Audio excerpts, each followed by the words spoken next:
Dan Blocker, the immense and beloved star of the legendary television series Bonanza, carved out a legacy that remains cherished across generations. Yet behind the enduring memory of his role as Eric Haas Cartwright lies a story filled with triumph, heartbreak, and an untimely tragedy that shook both Hollywood and his family. What became of the homes he once filled with warmth, the wife who stood faithfully by his side, and the children he adored, one of whom would bravely follow him into Hollywood? And just how substantial was the fortune of the man who brought Haas Cartwright to life when he passed so suddenly, leaving an irreplaceable void in the television landscape? Today, we explore the hidden truths, the lasting impact, and the profound legacy of one of TV's most unforgettable Western legends. More than 4 decades after its finale, Bonanza remains one of the most beloved and influential Westerns ever to grace television. The show was more than just gunfights and adventure. It was admired for its strong family values and its willingness, rare for its time, to tackle pressing issues like racism, sexism, and violence. At the heart of this success was its remarkable cast, especially Dan Blocker, who won the hearts of millions with his portrayal of Haas, the gentle giant with unwavering kindness. When Blocker died unexpectedly at only 43, the shock reverberated, not only through fans but also through his closest friends and co-stars. At the time, he had already built an impressive net worth of $5 million, a fortune remarkable for a man who had come from such humble beginnings. Born Bobby Dan Davis Blocker on December 10, 1928, in DeKalb, Texas, his life seemed destined for outsized impact from the start. Weighing in at 14 pounds at birth, he was recorded as the largest baby ever born in Boa County at that time. His parents, Orishak Blocker and Mary Arizona Blocker, struggled through the Great Depression, moving the family to O'Donnell, Texas, where they lived behind a small grocery store run by Shaq. Young Dan helped carry groceries for customers and worked odd jobs, his size both a blessing and a challenge in the cramped family shop. That same size soon became one of his defining strengths. At 13, Blocker enrolled in the Texas Military Institute, excelling on the football field as a linebacker. His skills won him a scholarship to Sul Ross State University, where he studied English while playing football. By 18, he stood 6 feet 3 inches and nearly 300 pounds. Though football paved his way, fate intervened during a campus production of Arsenic and Old Lace, when Dan was asked to help with props but ended up on stage. The thrill of performing before a live audience transformed him completely. He switched his major to theater, and his life's path was set. Blocker's journey, however, was interrupted by war.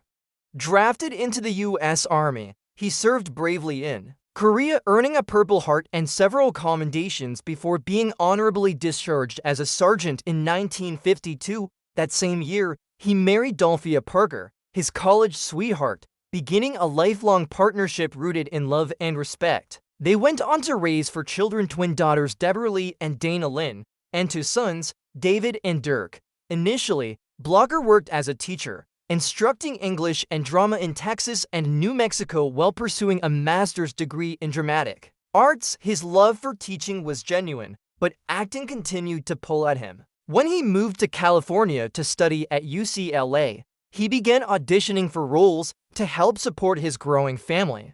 Soon, he was landing guest appearances on popular westerns like Gunsmoke, The Rifleman, and Maverick. In 1958, after a short-lived role on Cimarron City, destiny came knocking when producer David Dortord cast him, Haas Cartwright, in Bonanza. As Haas, Blocker became the emotional anchor of the series. While Michael London's Little Joe was the heartthrob, Haas embodied warmth, innocence, and compassion. Blocker infused the role with a philosophy he lived by: if there is any kindness we can show or any good we can do, let us do it now, for we shall not pass this way again. On and off set, he was known for his generosity and humor. He formed deep friendships with co-stars Lorne Greene and Michael Landon, even serving as London's best man at his wedding. Though busy with Bonanza, Blocker also appeared in films, acting alongside Frank Sinatra in Come Blow Your Horn and Lady in Cement. Despite his Hollywood success, he remained grounded, raising his family in a modest home in Northridge, California, far removed from the party scene. He valued privacy, often lamenting the loss of normal outings with his children due to his fame. His sons eventually followed him into the industry. Dirk became a successful actor, later starring in Brooklyn Nine-Nine, while David became an Emmy-winning producer. Tragically, Dan Blocker's story was cut short. In May 1972, while preparing for another season of Bonanza, he underwent what should have been a routine gallbladder surgery. Complications led to a pulmonary embolism, and in an instant, the beloved actor was gone. His death devastated his family, friends, and fans worldwide. For Bonanza, it was an unprecedented challenge. How could the series go on without its heartbeat? Michael Landon rewrote the season opener Forever, which became one of the show's most heartbreaking episodes, while the series continued. Briefly, it never fully recovered from Blocker's absence, and it ended the following year. Blocker was laid to rest in his hometown of DeKalb, Texas, buried beside his parents and sister. His legacy lived on not just in the memories of fans, but in landmarks like Dan Blocker Beach in Malibu, donated by his co-stars Michael Landon and Lorne Greene to honor his memory.